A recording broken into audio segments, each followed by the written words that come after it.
تحمس بها الجهة لإحياء وإعلاء دين الإسلام.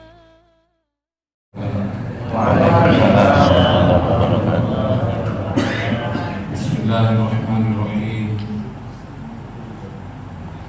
الحمد لله رب العالمين وبه نستعين على أمور الدنيا والدين، والصلاة والسلام على أشرف الأنبياء والمرسلين وعلى آله وأصحابه أجمعين. أما بعد. Jamaah sholat subuh yang dimuliakan Allah, pada pagi ini kita coba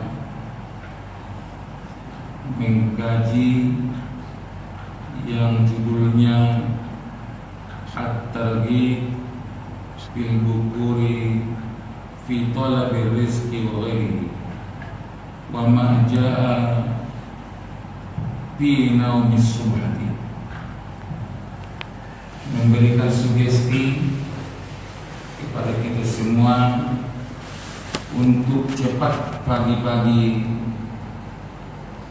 mencari rezeki dan selainnya, dan hadis yang datang tentang tidak baiknya tidur pada waktu subuh. Rasulullah membawa program yang sangat besar ke Madinatul Munawwarah. Sebelum Rasulullah datang,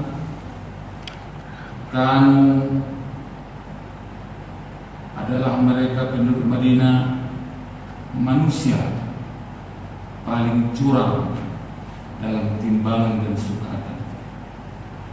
Tetapi karena Nabi itu bersifat siddiq, jujur dalam segala urusan, maka terjadi perubahan besar. Dari manusia paling curang, penduduk Madinah merupakan contoh tauladan dalam timbangan dan sukatan.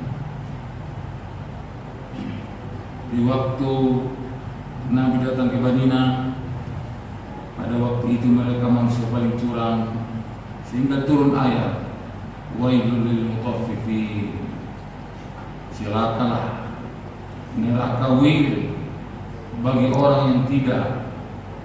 orang yang curang dalam sukatan dan timbangan.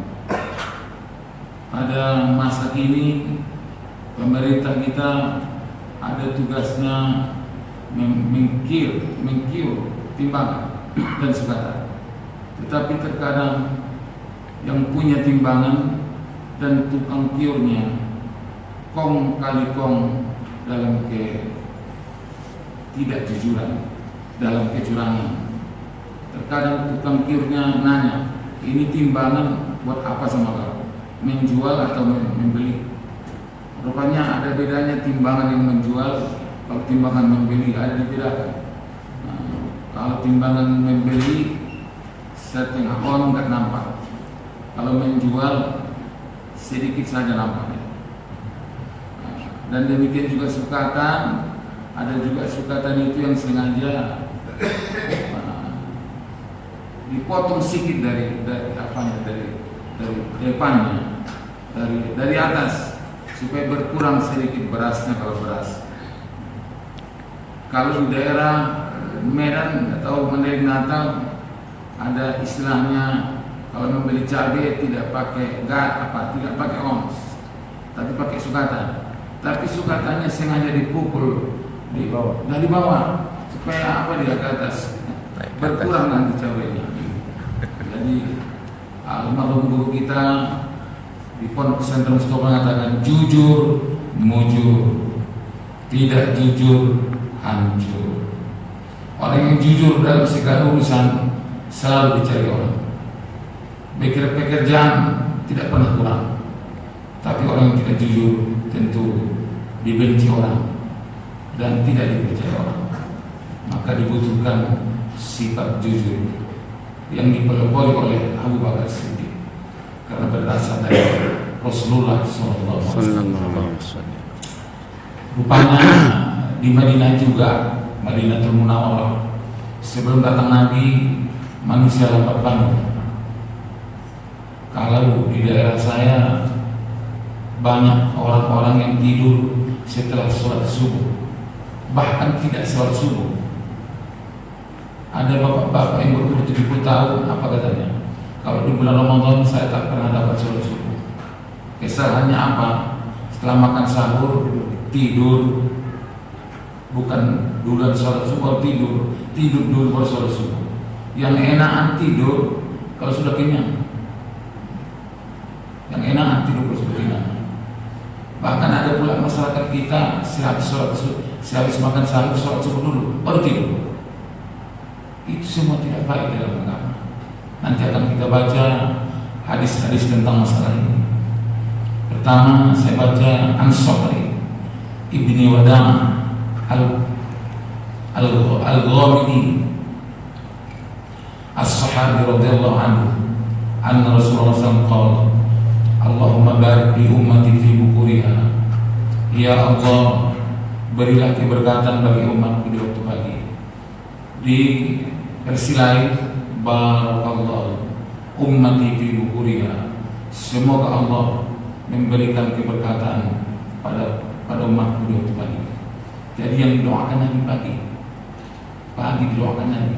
Doa Nabi mustajabah, diperkenankan Allah. Apapun aktivitas kita, jadi guru, pegawai, petani, pedagang, anjuran sama kita berbuatlah, bekerjalah pada pagi-pagi yang betul. Kalau bisa, kalau punya toko, punya kafe, itu toko kita, kafe kita, tempat jualan kita yang duluan buka, itu orang lain. Sehingga kalau ada yang merasa kekurangan di rumahnya, tahu dia tempat mana yang duluan buka. Jadi Nabi berdoa, ya Allah, berilah keberkatan bagi umatku di waktu pagi. Maka dengan demikian, akad nikah yang terbaik itu ada dua waktunya, pagi dan sore. Tapi terkadang orang kita masih akad nikah malam-malam. Na'udzubillahi min golam. Gelap ya. Bel'al bil falak, kan gitu kan. Kalau ingin dapat keberkatan, akan nikahnya di waktu pagi. Dari dalam masjid, semua transaksi itu makruh di masjid. Jual beras untuk zakat fitrah, ya kan? Jual beli itu namanya. Pinjam meminjam, sewa menyewa, segala transaksi makruh di masjid, kecuali akad nikah. Itu yang disunatkan di masjid. Tapi masih banyak umat Islam akad nikahnya di kantor kekuasaan. Dengan apa tujuan? Supaya dapat gratis, tidak bayar. Lebih baik kita bayar 600.000 tapi dapat keberkatan dari Allah. Kita bayar 600.000 akad nikahnya di masjid, dapat keberkatan dari Allah. Di kantor kekuasaan di daerah saya sengaja dibuat seperti pelaminan tempat akad nikah. Banyak orang berminat nikah di sana. Alasannya gratis, tidak ada masalah. Kakuannya tak suka pula menikahkan dia di kantor karena tak dapat uang. Jadi berlawanan. Jadi kalau mengadakan akad nikah itu yang bagus adalah pada waktu pagi dan harinya hari Jumat. Nabi Muhammad SAW akad nikahnya hari Jumat, menikahkan putrinya hari Jumat. Sayyidul Ayyam, saking bagusnya hari Jumat. Jangankan umat Muhammad, binatang-binatang, ayam yang paling banyak berkokok di hari Jumat. Menurut pendidikan Imam Nawawi di dalam kitab Al-Majmu' Syarh Al-Hasan. Jadi ayam sendiri mengakui kemuliaan hari Jumat. Jadi hari Jumat, nikah Jumat dan di waktu pagi maupun di waktu sore. Cuma kalau waktu pagi sebaiknya saat sholat subuh segera dilaksanakan, dan tidak boleh sholat sunnah qabaliyah, sholat sunnah qabal al-aqdi. Kalau sudah sholat subuh sampai terbit matahari,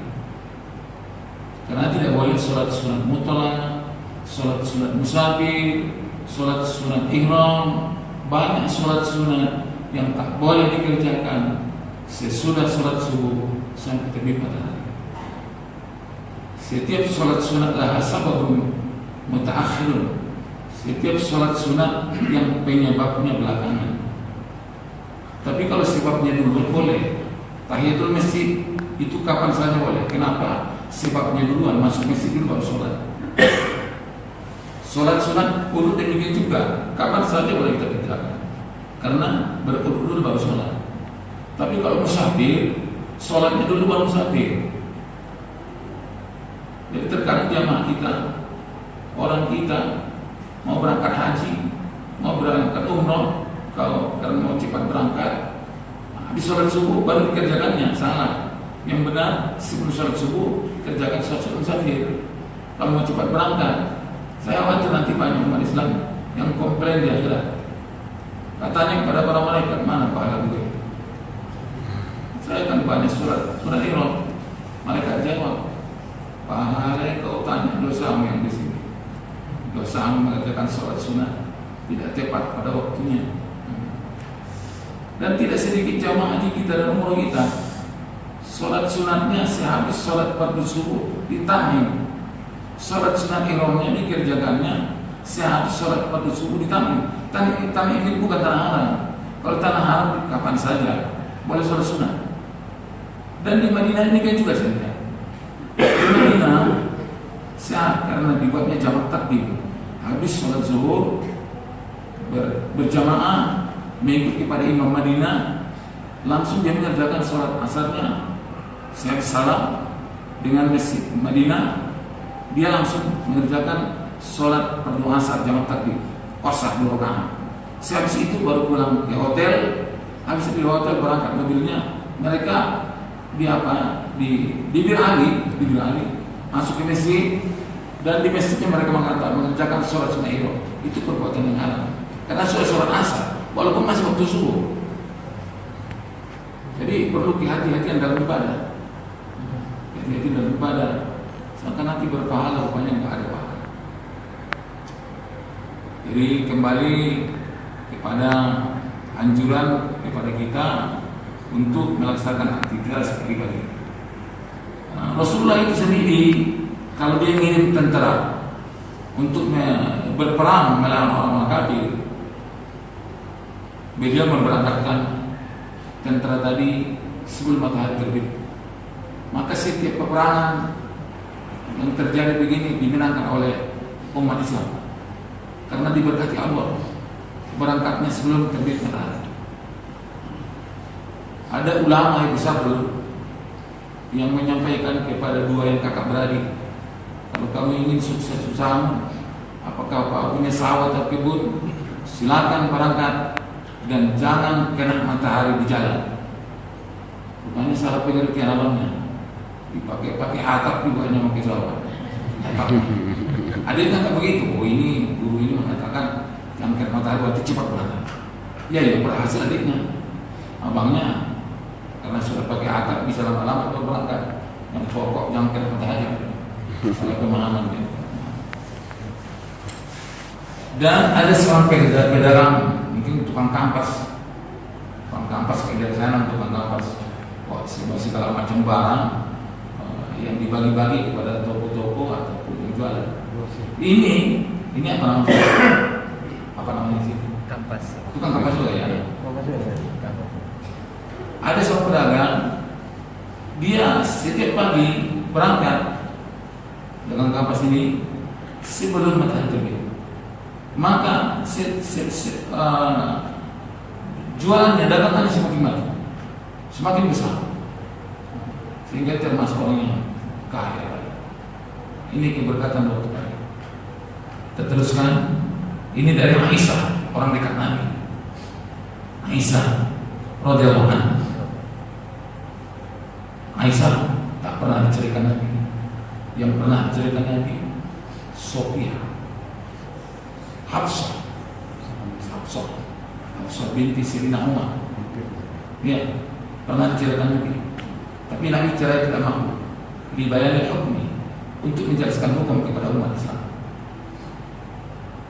Jadi Nabi mencarikan Hafsah, tahu-tahu ikut campur tangan malah apa? Langit.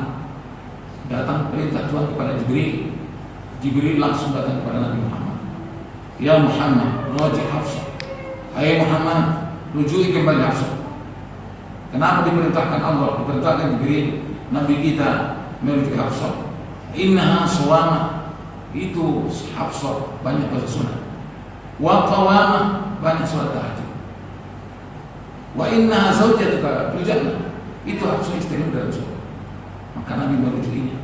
Berarti setiap istri yang sudah sholat tahajud tak boleh diceritakan. Kalau tak sholat tahajud, pikir-pikir saja. Ini bisa marah-marah, ini bisa berdaya. Itu menurut kisah tadi. Sehingga Nabi diperintahkan Allah melalui Jibril untuk merujuk Hafsah karena dia banyak sholat tahajud.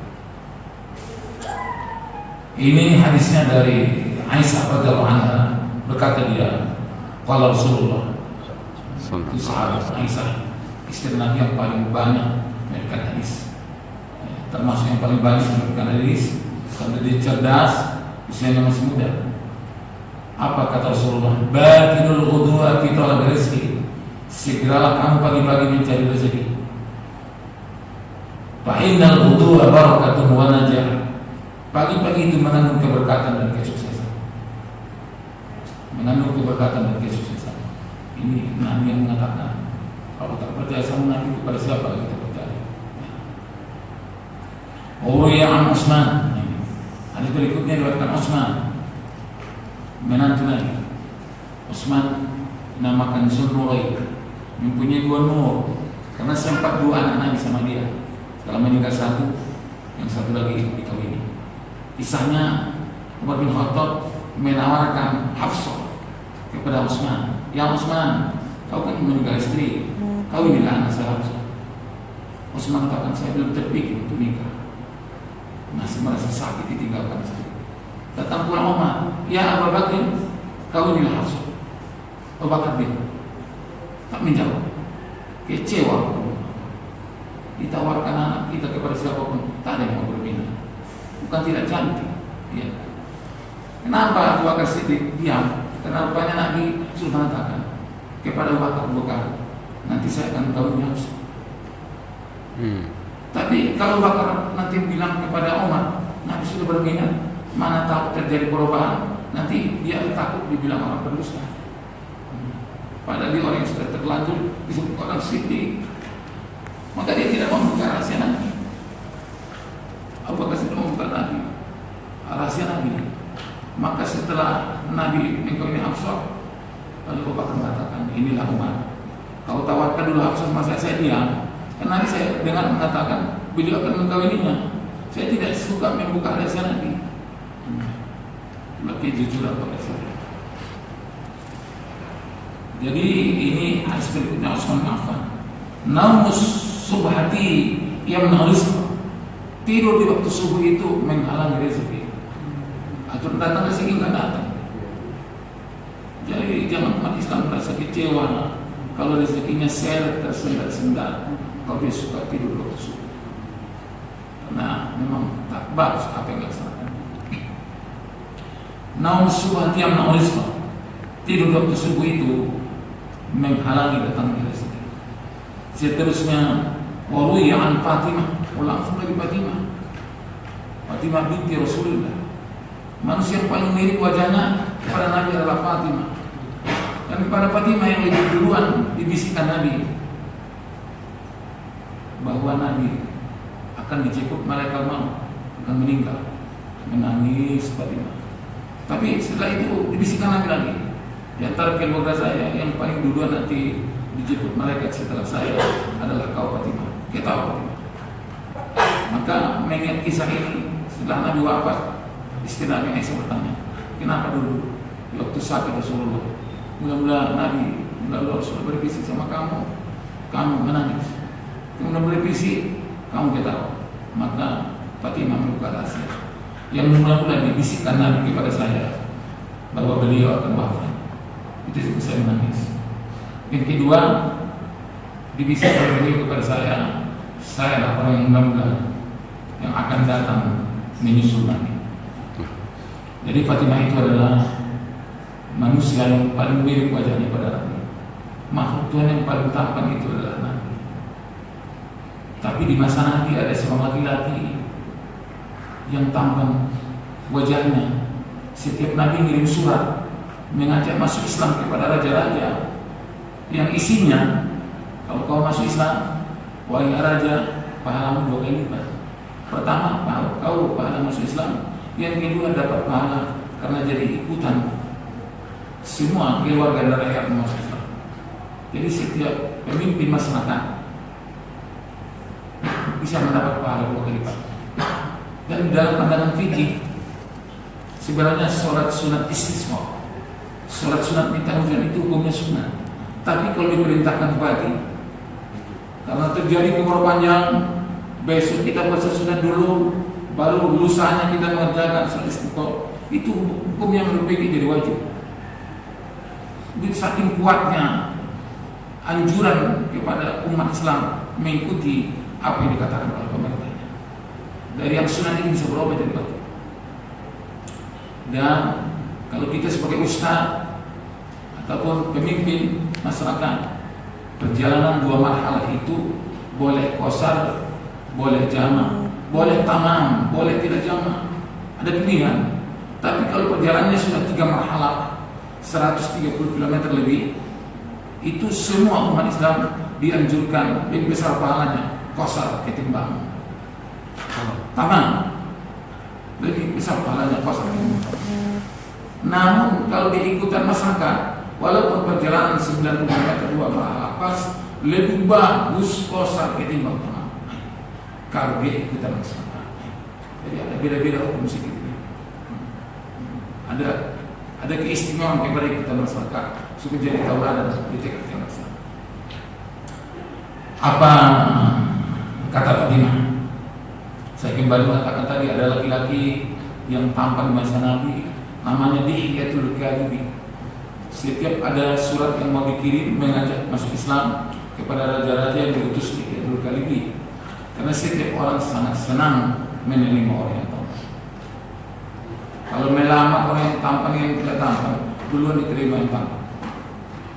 Kalau melamar ke restoran, pasti yang tampan itu dibuat mungkin jadi kasir, yang tidak tampan cuci piring. Jadi berbahagia orang yang tampan. Alhamdulillah, kalau ketampanannya itu mendekatkan diri kepada Allah. Bagaimana ketampanan Dihyatul Kalbi? Di dalam sejarah kita lihat, kalau ada perempuan atau ibu-ibu yang sudah hamil berat, aturan melahirkan besok. Kalau nampak wajahnya hari ini dia melahirkan.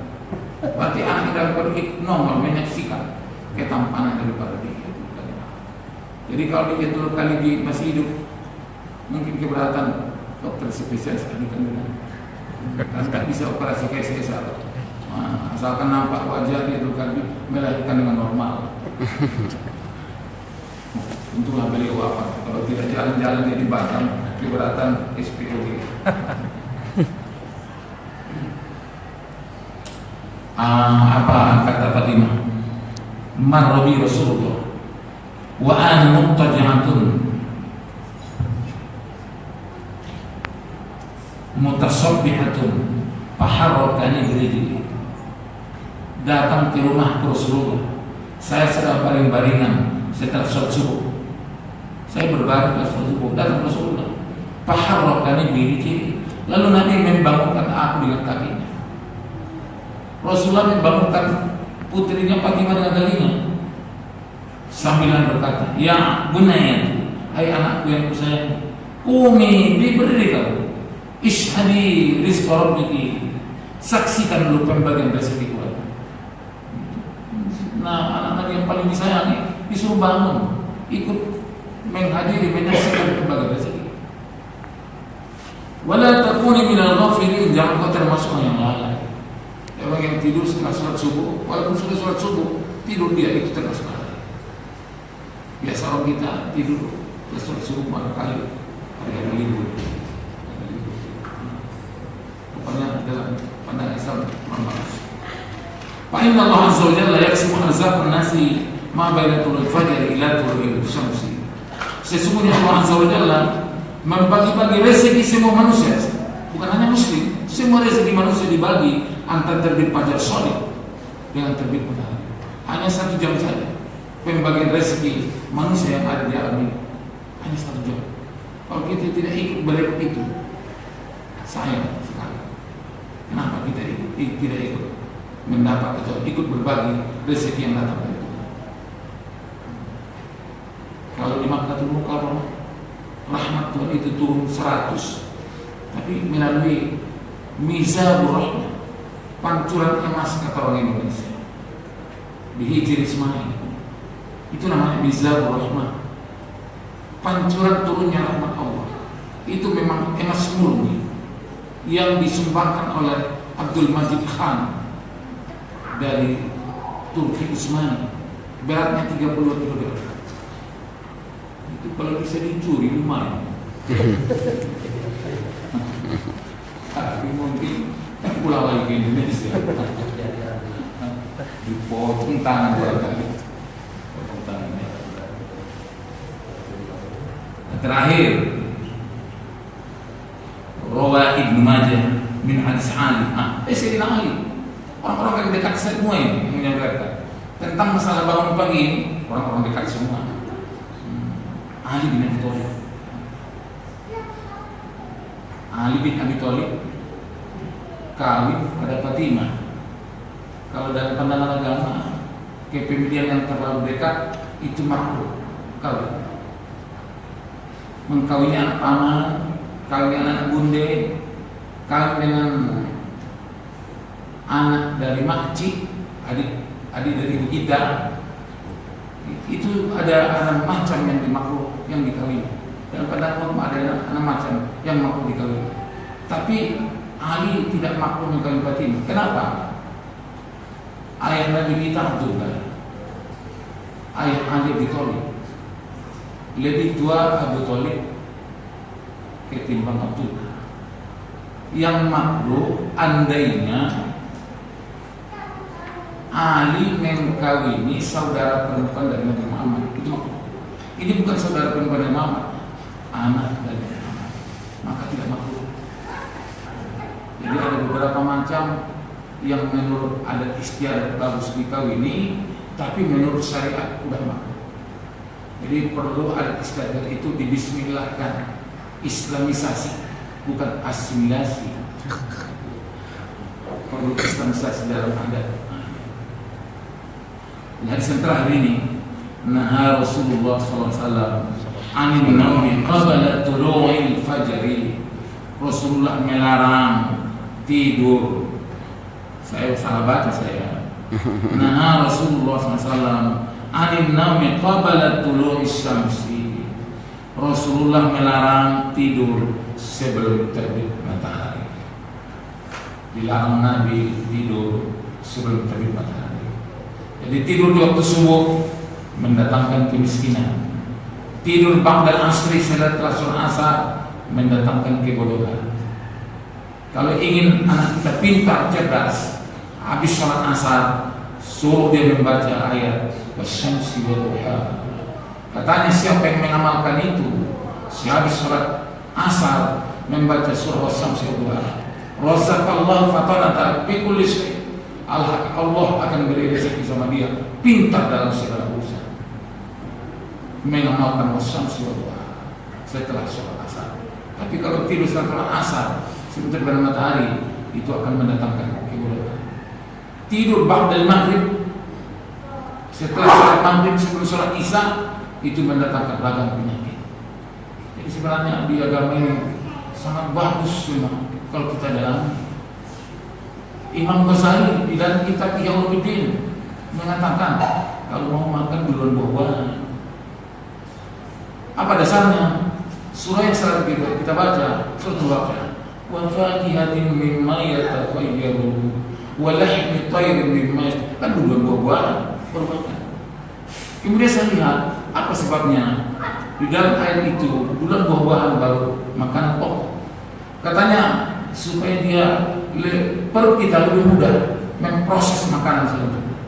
Jadi semacam oli dia mudah. Jadi usus kita jadi sehat. Tapi orang kita salah, buah-buahan belakangan. Iya. Kalau tidak saya, namanya itu kalau makan pisang harus makan katanya cuci mulut. Cuci mulut. Kalau di daerah saya namanya, tapi sini tak tahu saya apa istilah. Sini juga cuci mulut namanya.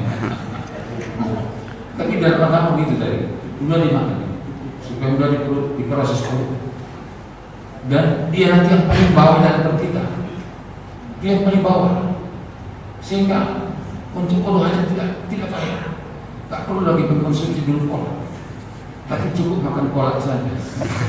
Ini orang kita terkadang terpaksa beli dulu kolak, gara-gara tidak buah-buahan dulu. Jadi dan kata Imam Ghazali, kalau makan malam itu tak bagus. Kenapa? Karena di sini Imam Ghazali siapa yang makan malam berjalan dulu 100 langkah baru boleh tidur. Karena makan malam itu mendatangkan kolesterol tinggi, asam urat, dan penyakit diabetes. Sangat banyak. Jadi apa arti izah tamasyi? Itu akan fil masa. Makan malam berarti kan bukan makan malam. Apabila kau makan sore disuruh, bukan makan malam. Kalau kita makan sebelum maghrib, maka kalau ada pengajian atau maghrib bisa enggak pulang kita, karena tak diundang oleh makanan. Tapi kalau kita belum makan, banyaklah godaan. Apalagi pula yang dimasak istri ini makanan yang enak. Tak usah mengaji dulu malam ini. Satu kali nggak mengaji sudah meninggalkan. Kali berikutnya semakin tidak enak lagi mengaji. Tetap tergiur untuk makanan, merugi. Dan tidak bisa pula apa kita jadi. Yang tikap antara manusia. Yang tikap selama dia di tempat sujudnya didoakan malaikat, Allah maghfirlah, ya Tuhan ampuni dosa orang ini. Ini sekarang masih dia didoakan malaikat, ya Allah ampuni dosa orang ini. Karena kita belum keluar dari tempat sholat. Tapi kita mau ingin cepat keluar masjid. Masjid itu tempat yang paling mulia, tempat malaikat banyak di sini, sangat banyak malaikat. Maka kita lebih tenang di masjid. Kalau susah di rumah ada di masjid. Kalau di masjid tak enak, tak senang juga. Tak tahu saya kemana. Kalau gereja nggak pantas. Masjid itu menjadi tempat kesenangan. Lebih senang, terasa lapang, terasa luas. Hati kita enak tinggal di masjid. Alhamdulillah, semoga Allah SWT membuat jiwa kita semua merasa tenang di dalam masjid. Jadi kalau diri kita orang yang pertama datang ke masjid, belakangan pulang. Sebalik mau ke pasar, kalau mau ke pasar, belakangan datang bulan pulang. Yang terjadi kita ini kalau ke pasar bulan datang bulan pulang. Kalau ke masjid bulan datang bulan pulang. Ironisnya di Masjid Madinah, orang-orang Indonesia semua dekat pintu. Semua cepat pulang. Saya perhatikan. Ini. Rupanya masjid terbawa-bawa kebiasaan Indonesia mengambil tempat strategis dekat pintu. Pas sholat, ya udah duluan di pulang. Kita tinggalkan dia di hotel, kita datang masih di hotel dia. Kita sampai datang dia sholat, kita tanya, oh kok mana? Oh saya datang tapi belum pulang. Belakangan ada belum pulang. Dan banyak lagi di halaman masjid. Padahal kalau di dalam masjid ada hadisnya 1000 kali lipat. Sholat fi masjid dipakai fi. Sholat dalam masjid saya ini 1000 kali lipat. Ternyata orang kita bukan di halaman ini. Di sini pun enaknya pakai apa? Pakai air ini, pakai AC air itu. Enak di sana, di luar itu. Tapi tidak dapat pahala 1000 kali lipat. Walaupun masih dapat pahala arba'in dapat, walaupun di halaman. Tapi tidak dapat sholat yang dapat 100.000 kali. Jadi ini semua kita beberapa hal yang sangat besar ini. Mudah-mudahan semakin bertambah umur kita, bertambah dekat kita kepada Allah SWT. Kebahagiaan itu adalah terletak dalam hati masing-masing. Sifat bahagia itu abstrak, tidak dicapai dengan harta yang banyak. Kekayaan bukanlah segalanya, tetapi kekayaan sebenarnya kekayaan dalam hati yang diberikan Allah SWT. Saya rasa demikian yang saya sampaikan. Sudah lewat setengah jam. Biasanya kultum itu kuliah 7 menit setengah jam. Tapi walaupun lewat nggak apa-apa. Wallahu muwaffiq ila aqwamit thoriq. Assalamualaikum